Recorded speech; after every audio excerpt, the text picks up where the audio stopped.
লাভ কার সাথে সম্পর্ক? তাহলে আমরা লিখতে পারি ক্রয় মূল্য 100 টাকা হলে বিক্রয় মূল্য 100 যোগ 40 টাকা সমান কত? 140 টাকা।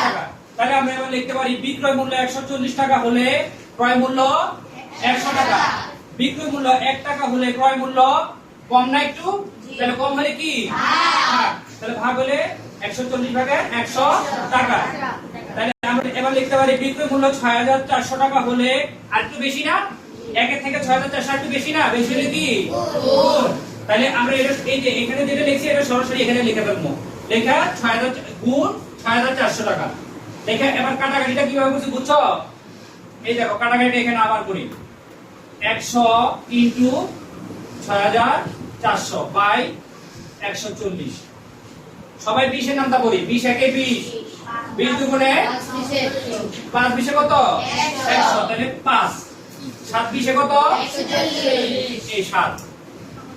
এখন আর কাটাকাটি যায় না। তাহলে আমি বাকি রইল কি? এই 5 এর সাথে 6400 কি গুণ। তাহলে 5 এর সাথে 6400 গুণ করি। 6400 ইনটু 5। 5 এ 0, 5 এ 0, 4 5 0, 5 6 30 আর 2 এ 32। তাহলে আবার এটা কোন একক, দশক, শতক, হাজার, পদক। তাহলে কত হইলো? 32000। তাহলে এই যে এখানে 32000 পাইছি। বুঝছো? আর নিচে কি 7, এই 7 এর 7। এবার ভাগটা এখানে দেখো। ভাগটা করতেছি দেখো। 7 4 7 28, এটা 28।